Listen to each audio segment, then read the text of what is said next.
Bharatiya Janata party को शर्म आती है। अब भारतीय जनता पार्टी ने उन पत्रकारों के खिलाफ जंग छेड़ दी है जिन्होंने जंतर मंतर प्रोटेस्ट पर ग्राउंड रिपोर्टिंग करके आप तक असली तस्वीर पहुंचाई थी।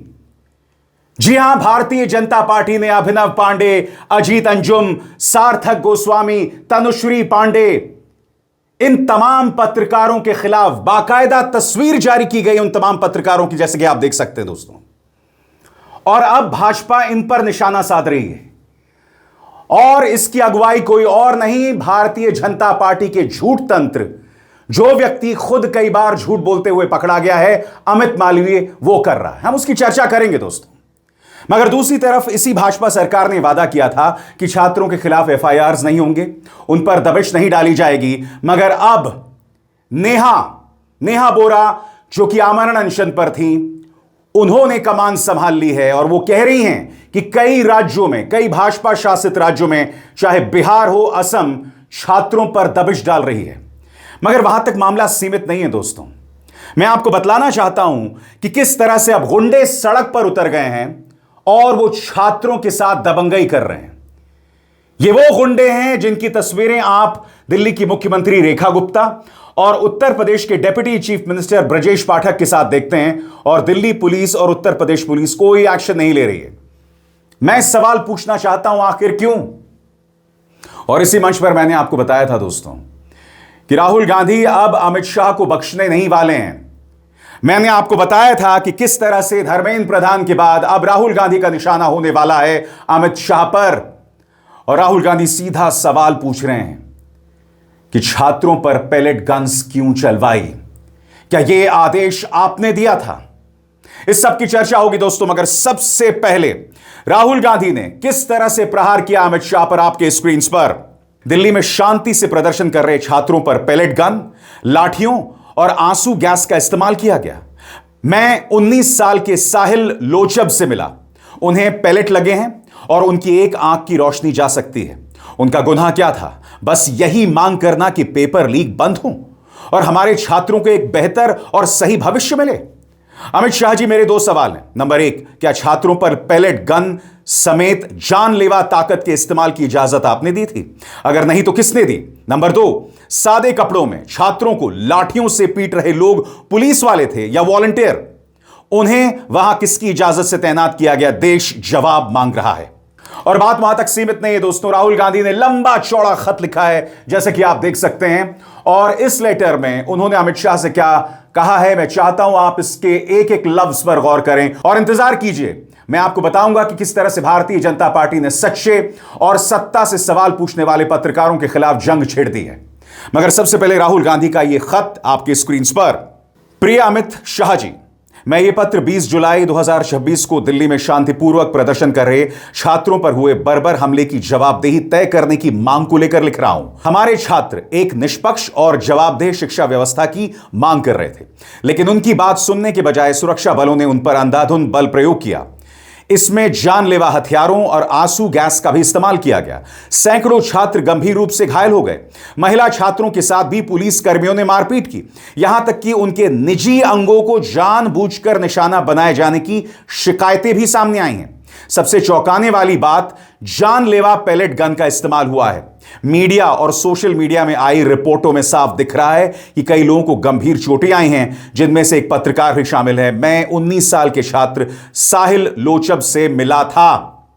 यह सवाल राहुल गांधी कर रहे हैं। और याद कीजिएगा दोस्तों, जब छात्रों को जीत मिली थी तो सबसे पहला सवाल राहुल गांधी ने अमित शाह से किया था, क्योंकि इस पूरे मामले में अमित शाह पूरी तरह से गायब हैं, जैसे कि पहले भी होता आया है। दिल्ली में दंगे हुए, अमित शाह गायब। मणिपुर में हिंसा हुई, अमित शाह का कोई बड़ा बयान सामने उभर कर नहीं आया। इसके अलावा पहलगाम में इतना बड़ा आतंकवादी हमला हो गया, सुरक्षा बल पहलगाम से हटा दिए गए थे। कैसे हटा दिए गए थे, किसके कहने पर हटा दिए गए, जिसके चलते आतंकवादी घुसे, हमारे 26 भारतीयों को मार दिया? तो ये तमाम सवालात हैं और अमित शाह कभी भी इन सवालों के जवाब नहीं देते हैं। यही वजह है कि राहुल गांधी ने उन पर करारा प्रहार किया है। और जैसे मैं बार बार कह रहा हूं दोस्तों, रुकने नहीं वाले हैं। मगर भारतीय जनता पार्टी वो दो चीजें कर रही है दोस्तों। मैदान में उतार दिए गए हैं गुंडे, सत्यम पंडित जैसे गुंडे जो हमारे बच्चों को मार रहे हैं, और फिर न्यूज चैनल्स में जाकर इंटरव्यू भी दे रहे हैं, बेशर्मी कर रहे हैं, मगर नहीं साहब कोई एक्शन नहीं होगा उस पर।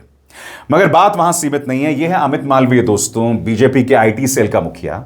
यह वो व्यक्ति है जो कई बार झूठ बोलते हुए पकड़ा गया है। इस व्यक्ति की जगह कायदे से जेल में होनी चाहिए। मगर अब ये क्या कर रहा है मैं आपको बताता हूं। इन तस्वीरों को देखिए दोस्तों।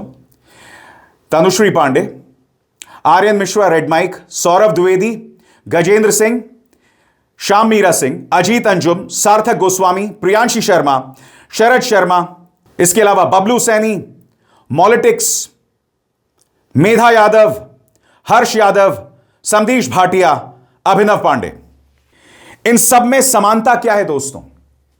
अगर ये पत्रकार जमीन पर नहीं होते तो उस दिन जंतर मंतर प्रोटेस्ट पर क्या हुआ हम नहीं जान सकते थे। गोदी मीडिया का दुष्प्रचार चल रहा होता कि हिंसा हुई तो सिर्फ पुलिस वालों पर हुई, जबकि आप जानते हैं कि किस तरह की गंदी, घटिया और जानलेवा हिंसा दिल्ली पुलिस ने की थी छात्रों के साथ। कहीं लड़कियों को थप्पड़ मारा जा रहा था और ये कोई और नहीं, एडिशनल डीसीपी रमनदीप लांबा थे। कहीं पर यह इंस्पेक्टर जो है एक छात्रा के पीछे डंडे से वार कर रहे थे और कहीं पर एक 10 साल के बच्चे को मारा जा रहा था। छात्रों के चेहरे लहूलुहान थे, मगर नहीं साहब, ये तस्वीरें आपको कोई नहीं दिखाएगा। और अब इस अमित मालवीय ने इन्हीं सच्चे पत्रकारों पर जंग छेड़ दी है। यह व्यक्ति कह रहा है कि ये वो पत्रकार हैं जिन्होंने 2014 से पहले कांग्रेस की सेवा की और अब ये लोग YouTube पर इस तरह की हरकतें कर रहे हैं। मैं आपसे एक सवाल पूछना चाहता हूं, इनमें से अधिकतर पत्रकार 2014 से पहले पत्रकारिता कर भी नहीं रहे थे। जी हां, इनमें से अधिकतर पत्रकार युवा पत्रकार हैं जिनकी एंट्री 2014 के बाद हुई है। मगर मैं बताना चाहता हूं ये जो वाहियात आदमी अमित मालवीय कह क्या रहा है आपकी स्क्रीन पर।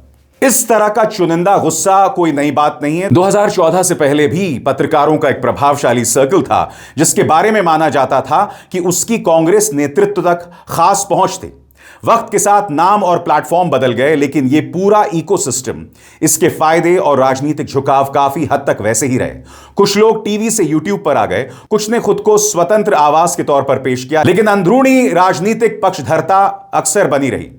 शायद अब वक्त आ गया है कि सिर्फ अलग सोच या नजरिया रखने की वजह से हर पत्रकार पर कोई राजनीतिक ठप्पा लगाना बंद किया जाए। अगर मीडिया की आजादी ही पैमाना है तो वो पैमाना सबके लिए बराबर होना चाहिए, सिर्फ उनके लिए नहीं जिनकी बातों से हम असहमत हैं। वैसे किसी ने मुझे नीचे दी गई तस्वीर भेजी है, आपके हिसाब से इसमें दिख रहे लोगों के बीच क्या समानता है और आपको क्या लगता है इस तस्वीर में और किसे होना चाहिए या किसे नहीं होना चाहिए?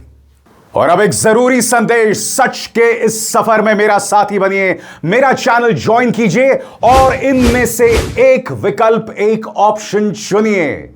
शुक्रिया। अमित मालवीय, मैं तुम्हें बताता हूं तुम किन पत्रकारों को डिफेंड कर रहे हो। यह दूरदर्शन में पत्रकार है, यह व्यक्ति तिहाड़ जेल जा चुका है वसूली के लिए। रिपब्लिक का यह संपादक जिसने रिया चक्रवर्ती पर झूठ बोला था, यह भी 1 हफ्ते जेल में बिता चुका है। इसके अलावा न्यूज 18 के ऐसे कई पत्रकार हैं जिन पर दंगा भड़काने को लेकर केसेस हैं।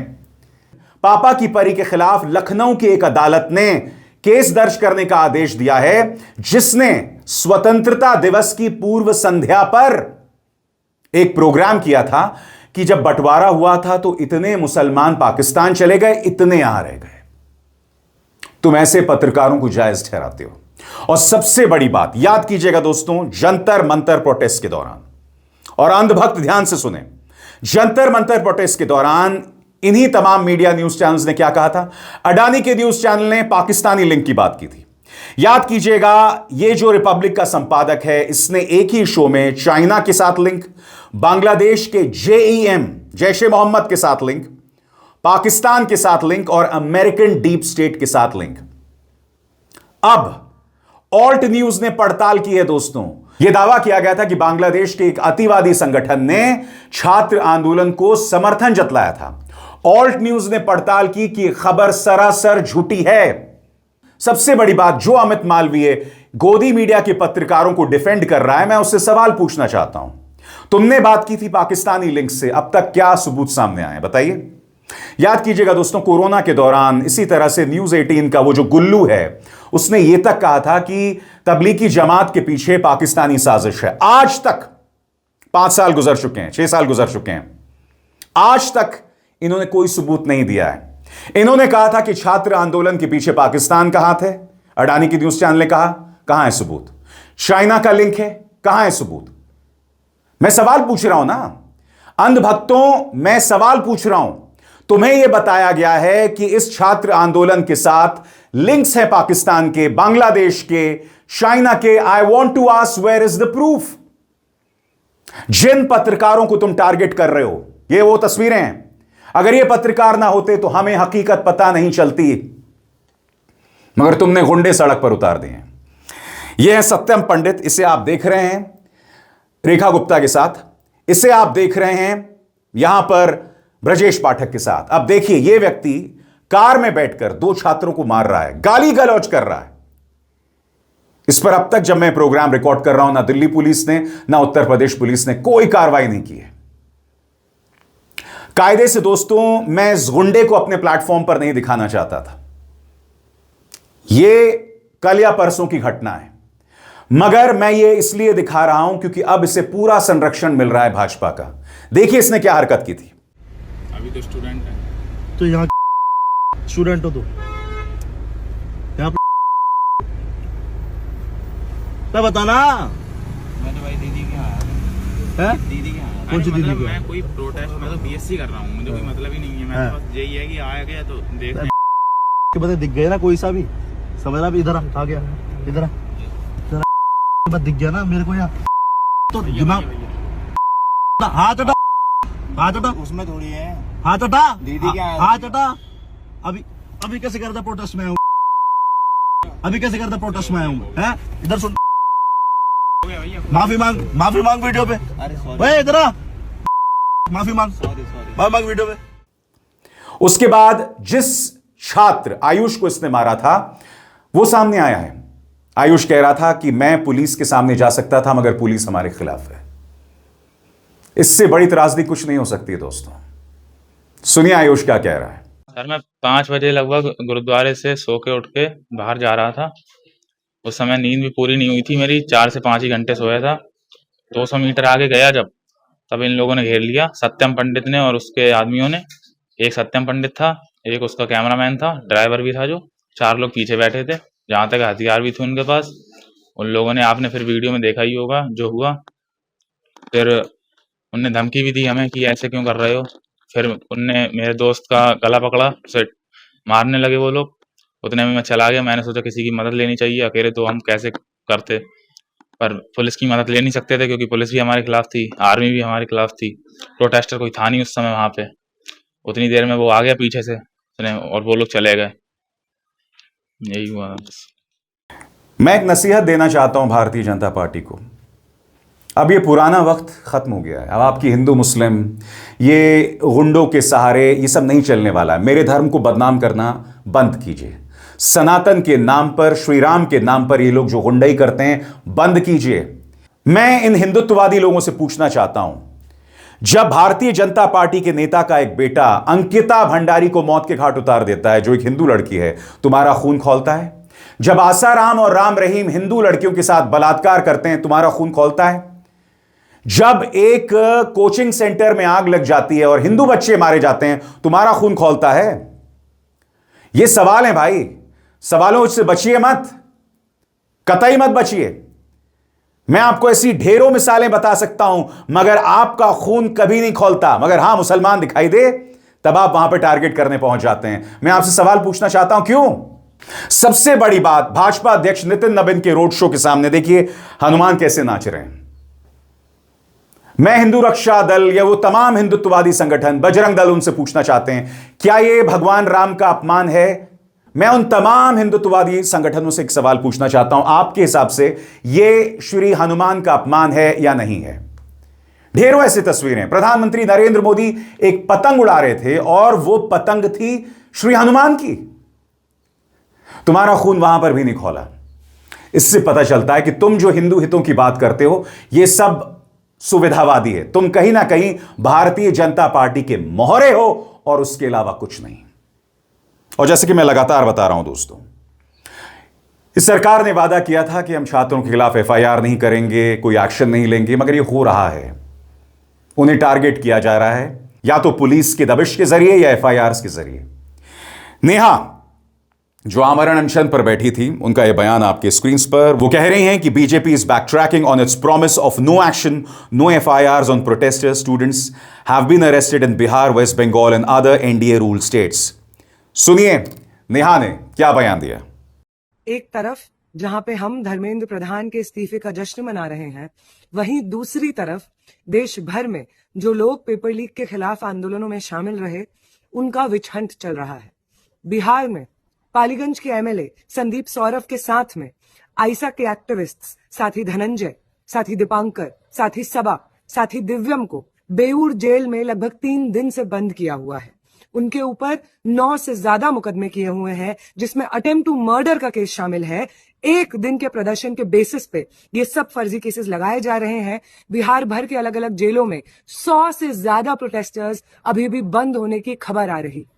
दूसरी खबरें बंगाल से आ रही हैं, जहां पे लगभग 14 स्टूडेंट्स को पेपर लीक के खिलाफ प्रोटेस्ट करने के लिए जेलों में बंद किया हुआ है। इन प्रोटेस्टर्स में मैक्सिमम लोग मुस्लिम स्टूडेंट्स हैं। शुभेंदु अधिकारी, बंगाल के चीफ मिनिस्टर ने ये बात डिक्लेयर की है कि अब 70 और लोगों पे इस तरीके के मुकदमे होंगे। ये तमाम अरेस्ट्स, ये तमाम कार्रवाइयां प्रोटेस्टर्स से किए हुए सरकार के वादे का उल्लंघन है। वो वादा कि किसी प्रोटेस्टर के खिलाफ कोई भी कार्रवाई नहीं होगी, वो वादा कि धर्मेंद्र प्रधान इस्तीफा देंगे और उनके इस्तीफे की मांग उठाने वाले छात्रों का प्रदर्शन जायज था, ये इन तमाम चीजों का उल्लंघन है। कॉकरोच जनता पार्टी का आंदोलन, जेनजी का यह आंदोलन बेशक खत्म हो गया दोस्तों, मगर आपने एक अहंकार को कुचला है। करोड़ों डॉलर्स झोंक कर एक व्यक्ति की छवि बनाई गई थी, आपने उससे धराशायी कर दिया है। नतीजा ये कि अब प्रधानमंत्री रोज इंस्टाग्राम आ रहे हैं। देखिए कल भी इंस्टाग्राम में आ गए, ऐलान कर रहे हैं कि नंदन नीलेकैनी के नेतृत्व में अब आगे बात बढ़ेगी। तमाम चीजों का ऐलान कर रहे हैं। 3 इंस्टाग्राम वीडियोस प्रधानमंत्री नरेंद्र मोदी बना चुके हैं। यह है जेनजी की ताकत, जिस जेनजी को तुम एंटी नेशनल बता रहे थे। मगर यहां हकीकत क्या है दोस्तों, तुमने इनके अहंकार को कुचला है, अहंकार को कुचला है। और भारतीय जनता पार्टी के अगर आप अहंकार को कुचलेंगे ना, तो ये आपको टारगेट करते हैं। नतीजा ये होता है दोस्तों कि अब छात्रों को इनके संगठन, इनकी पुलिस अब भी निशाने पर ले रही है, और वो गुंडे जो हमारे बच्चों पर निशाना साध रहे हैं, उन पर कोई एक्शन नहीं हो रहा है। और अब उन पत्रकारों पर निशाना साधा जा रहा है जिनकी वजह से आपके सामने सही तस्वीर आ रही है। आपके जहन में एक सवाल होगा, मैं इस मुद्दे को लेकर इमोशनल क्यों?